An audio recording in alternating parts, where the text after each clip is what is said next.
Hello there, my name is Danny, and today I'm bringing to you a brand new series of reviews for Pinball Arcade made by Farsight Studios. They recently announced that they will no longer be doing season passes for the platform. I think the rest of the tables that they could license are either way too expensive or just not worth bothering with. As a very casual pinball fan, I'll be taking a look at every single table that they've ever done up to Season 7. I will of course be playing on the PC version of the game with DirectX 11 activated. I will also be playing the games with light brightness at 75% and room brightness at 25%. This video will be covering the first 4 tables released for Pinball Arcade, so without further ado, let's get to it.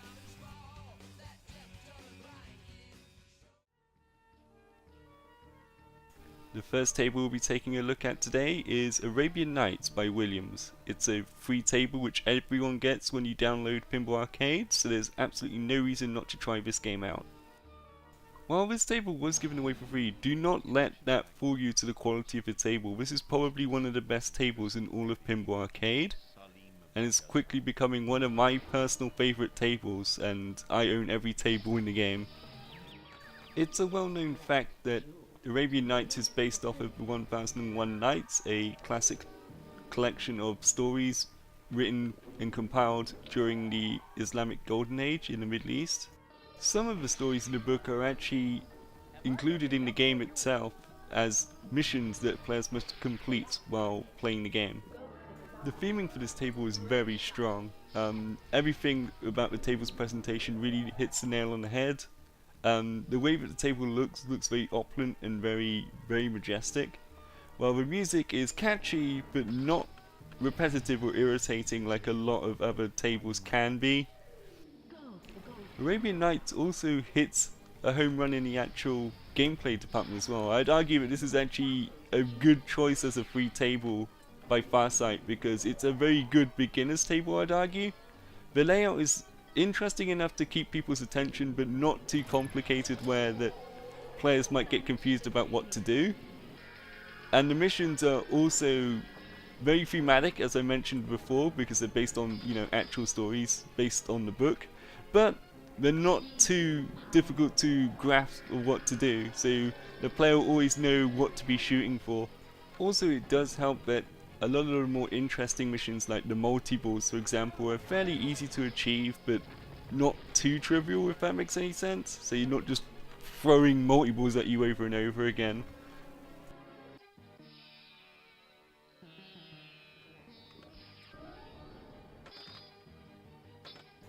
Arabian Nights, as mentioned before, does have a really decent table layout, so ball drainages are generally pretty fair in this table. It's not a very quarter-hungry machine.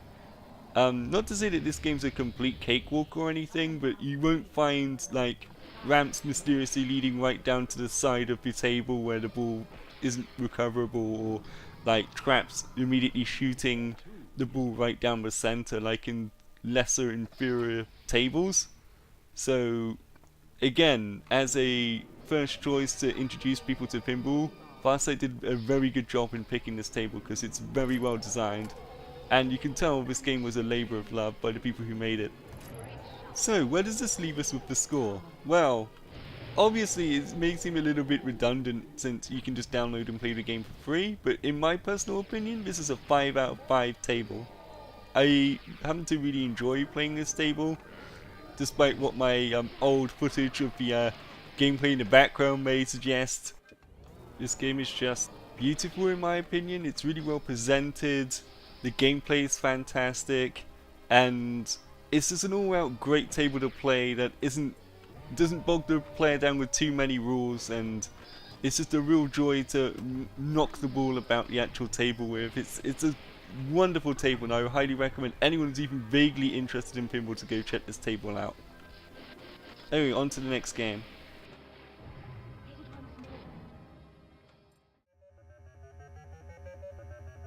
Okay then, next up we have Black Hole, made by Gottlieb in 1981. This table was actually very revolutionary at the time because it had a second table within the table itself, which you'll start to understand in a minute. This table, because of some of these features, was known as a high maintenance table with operators at the time. and was not very popular as a result. And I can understand why, because like you can imagine just how awkward it would be to fix that little table inside the middle here. This secondary table being known as the black hole, of course. To escape it safely, you must hit all the targets on the right side of the secondary playfield, otherwise your ball will auto-gutter on the right side.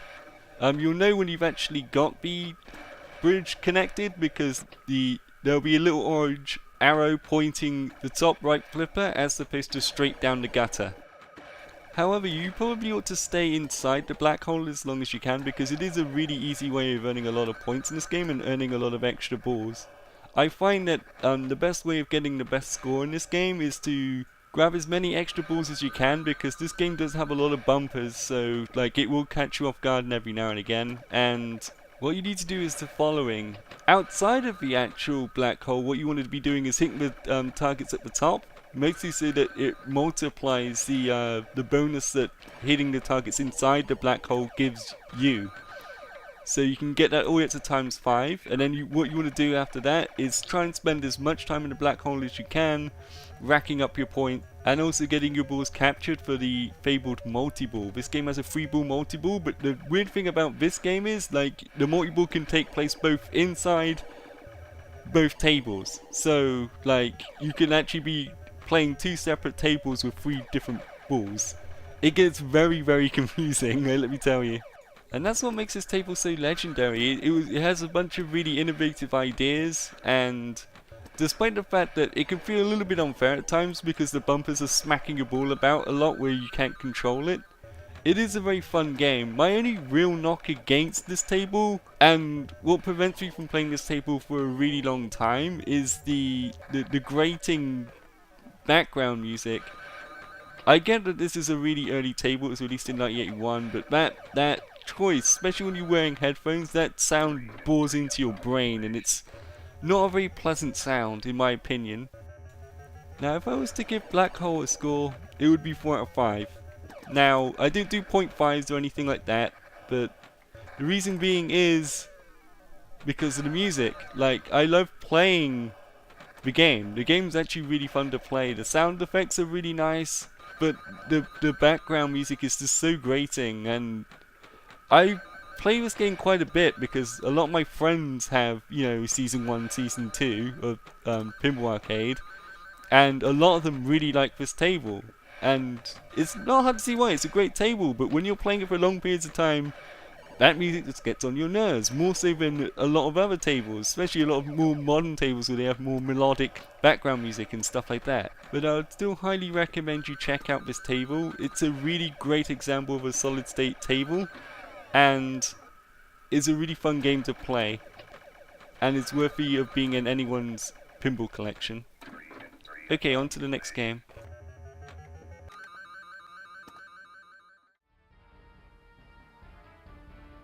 Okay then, next up is Stern's Ripley's Believe It or Not. It was released in 2004. This will be the newest table we'll be covering this video, naturally. Ripley's Believe It or Not being a brand for a bunch of TV shows and museums, that kind of thing. They mostly cover quote-unquote strange things or facts from around the world. All of this is actually represented really well within the table, surprisingly enough, actually. Stern really nailed the presentation of this table, I feel. The actual sounds and the music is all very varied, very interesting to listen to. It doesn't get repetitive or annoying like certain other tables I could mention. You can definitely tell that this is a later era table compared to the other tables we'll be comparing this table to in the video, that's for sure. Gameplay wise, this table is very solid. It's not unfair in any way. It's fairly rampy, you're shooting for the ramps quite a bit, which is fine. I don't mind that. The third flipper you get a lot of use out of because you're going to need it to hit a bunch of targets and stuff. It's always annoying when you actually have like a flipper off to the side that barely does anything or does just one shot. I kind of don't like that. I like those flippers to be nice and varied. The actual missions and stuff are very well done. They're not too complex and they're generally well signposted. The missions on this table are pretty well designed in my opinion. They're simple to follow, but most of them are repeatable. For example, in the Antarctica mission where you have to see some penguins roller skate. All you have to do is keep making ramp shots, and if you're good at making ramp shots, then you get a bunch of points. Even if you only get like a few ramp points, it's still enough of a score boost for it to be considered worth your time. And that's what I really like about the table, it's accommodating for both beginners and experts. My only one real knock about this table, and it's maybe because of the way I've got my camera set up, is that there are ramp rails at the back that you can actually use to get bonuses, and you have a little trouble actually seeing which lights are lit up at the back there, because you can flip your flippers to move the lights along so you increase your chance of actually getting bonuses from that thing. That's literally the only complaint I have about this table, and it's really a minor one because it could be solved by slightly changing the camera angle or whatnot. But for the purposes of this review, I'm sticking it to the default camera view because I think that's fair. So judging by the amount of gushing that I've been doing, I'm going to be giving this game a 5 out of 5 stars. It doesn't really take that much to fully impress me for me to give it the full whack. Is your table fun, and is it fun to play for long periods of time? This game is both of those things, so top marks. Anyway, on to the next game.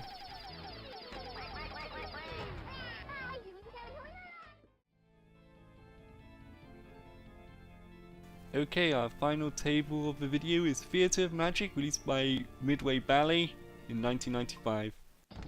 Now, if you thought Ripley's Believe It or Not table was rampy, stand aside, because this table is easily the rampiest table of the 4 offerings that we have on today's video. With that said, yeah, this table is actually really fun gameplay wise. There aren't any bumpers really to speak of, and there are a few targets dotted about, but you're mostly aiming for those big old ramps, and the actual flow of the table is really well done. The table doesn't feel unfair in any way, as you can probably tell by me performing this big old combo here, that once you get into the zone, like, it's really easy to actually control the ball. I would also point out that this table gets really silly with the scores. This must have been at the time where they realized that they can make scores go into the billions, because like a basic shot would give you like 1 million points on this, so yeah, like it gets really absurd after a while. The presentation of the actual table itself is very nice, very clean, really easy to tell what things you should be shooting for and that kind of thing. The mission design is really fun. I don't really have any issues there. They generally tend to be timed missions where you must complete a certain amount of shots within a certain amount of time to actually get the bonus, which is fine. It's a very traditional pinball setup there. A nice little tidbit about this game is Midway like to hide Easter eggs in their pinball table, and this one was no exception. If you held down the right bumper while pressing start, they would actually give you a bunch of codes for Mortal Kombat 3 which you could enter in during gameplay while playing that game, so it's a very fun little Easter egg there, although ultimately kind of pointless in today's play, since like most people just look stuff up on the internet if they want to find it, I suppose. There really isn't all that much to say about Theatre Magic. It's a relatively straightforward table with decent presentation, decent gameplay. There's a reason why this game is considered to be an all-time classic. As for my own personal scoring, I think Theatre of Magic commands a 5 out of 5. I think this game should be in everyone's collection. I think Fireside did a really good job of selecting their launch tables, because if my memory recalls, we've got 3 5-stars and 1 4-star, and that's debatably a 4.5 to 5-star table. It's just my own personal preference of the background music on Black Hole, but held it back from a truly great table to merely a good one, effectively. Anyway, that's it for this video. I will be making more videos like this, not only for the Pinball Arcade, but also for Zakara Pinball and also Pinball Effects. So, next video will probably be the Pinball Arcade Season 1. I'm not sure if it's going to be a 2-parter or not yet, because there are 20 tables in Season 1, so it might take me a little while before I actually get that videos out. But hopefully you guys enjoyed this video, and I'll catch you guys soon. Danny out.